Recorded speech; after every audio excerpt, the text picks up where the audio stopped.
Manipulation is rarely loud. It's rarely aggressive. And it almost never looks like control. Most people imagine manipulation as obvious domination or direct pressure. But dark psychology works in a very different way. It operates quietly, emotionally, and almost invisibly. Manipulators don't control you by force. They control you by influencing how you feel, and more importantly, how you react. What makes manipulation so dangerous isn't intelligence. It's emotional confusion. In this video, you'll understand how manipulators gain emotional control, why their tactics work even on smart and self-aware people, and how your own emotional reactions become the real leverage used against you. Let's start with what emotional manipulation really is. It's not aggression. It's not shouting. And it's not intimidation. Psychologically, manipulation is the ability to influence someone's emotions in a way that benefits the manipulator, while making the target feel responsible for the outcome. The key element here is invisibility. A manipulator rarely tells you what to do. Instead, they make you feel like you should do it. They don't give orders. They create emotional pressure. This pressure doesn't come from power or authority. It comes from confusion, doubt, and misplaced responsibility. The moment you start questioning your own feelings instead of the situation, manipulation has already begun. The manipulator has successfully turned your focus inward, making you believe the problem lies with you, not with their behavior.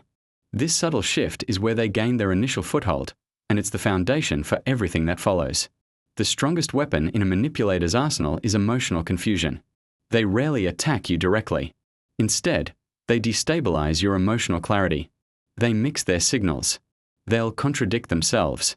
Their tone will change dramatically depending on the situation. One moment, they are incredibly kind and understanding. The next, they're distant and cold. Then, they might act deeply offended by something you can't even identify. This inconsistency creates a powerful emotional imbalance. The human brain is wired to seek coherence and predictability. When that coherence disappears, anxiety spikes, and anxious people stop thinking clearly. Instead of asking a critical question like, "Is this behavior acceptable?" you start asking yourself, "What did I do wrong?" This shift is the critical moment. Once you internalize the problem, the manipulator gains a huge psychological advantage. You are no longer evaluating their actions. You're busy policing your own. Confusion is the ultimate tool for weakening your boundaries. When you're confused, you don't trust your own judgment. You second-guess your perceptions. Clarity, on the other hand, is what strengthens them. A clear mind can see a boundary violation for what it is. A confused mind will try to find a reason to justify it. Manipulators rely on 3 core emotional triggers to bypass your logic: guilt, fear, and obligation. These 3 emotions are incredibly powerful because they speak directly to our social instincts and our desire to maintain relationships. Let's look at guilt. Guilt makes you feel responsible for emotions that are not yours. A manipulator might say something like, "I feel so sad when you spend time with your friends." They aren't telling you not to see your friends. They are making you feel that your actions are the direct cause of their sadness. To resolve that bad feeling, you might cancel your plans. Next is fear. Fear makes you imagine negative outcomes before they even happen. They'll use phrases like, "If you really do that, I don't know what will happen to our relationship." This vague threat creates anxiety about a potential loss, pushing you to comply to avoid a negative future that might not even be real. And finally, obligation.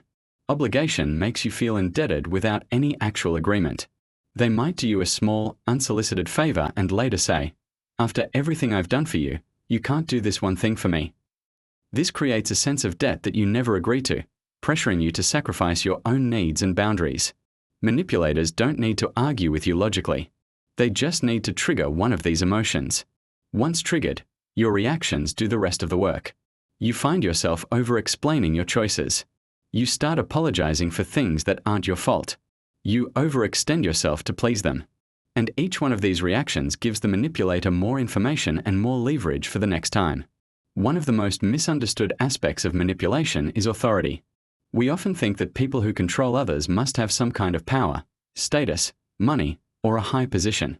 But manipulators often have no real power at all. Yet, they control emotions with stunning effectiveness. Why? Because emotional control doesn't require authority. It requires access to your reactions. Every emotional reaction you have gives them information. Your tone of voice can reveal insecurity. The words you choose can reveal a vulnerability. Your sense of urgency can reveal fear. Manipulators are careful observers. They watch and learn what triggers you. They figure out what makes you defensive, what makes you feel guilty, and what makes you rush to explain yourself. Once they know this pattern, they just repeat it. They push the same button again and again, knowing exactly how you'll react. The more you react, the more predictable you become. And the more predictable you are, the easier you are to control. This is precisely why silence and restraint are so threatening to a manipulator. If you don't react, you don't give them any information. Without your reaction, they lose their map. They lose their direction and their control. So why does manipulation work so well, even on smart, kind, and self-aware people? It's because manipulation doesn't target weakness. It targets empathy. Empathetic people naturally care about harmony. They care about understanding others' feelings. And they go out of their way to avoid hurting people. Manipulators exploit this beautiful quality. They present themselves as misunderstood, as victims, or as emotionally fragile beings who need your protection. This tactic creates intense moral pressure. You hesitate to assert a boundary because you don't want to seem cruel or uncaring. You hesitate to say no because you fear the wave of guilt that will follow. Ironically, the better your intentions are, the easier you can be to manipulate. Your kindness, your compassion, your willingness to give people the benefit of the doubt, these are all twisted and used against you. Manipulation thrives in environments where boundaries are unclear and where emotional responsibility is misplaced. Remember, being a kind person without firm limits isn't strength. It's a vulnerability that manipulators are experts at finding and exploiting. So, how do you break free from this emotional control? The key is not a big, dramatic confrontation. The key is emotional regulation. Manipulators cannot control calm, measured reactions. The moment you slow down your response, the entire dynamic changes. This means you don't explain yourself immediately. You don't rush to justify your feelings. You certainly don't scramble to fix the emotional tension in the room. Instead, you observe.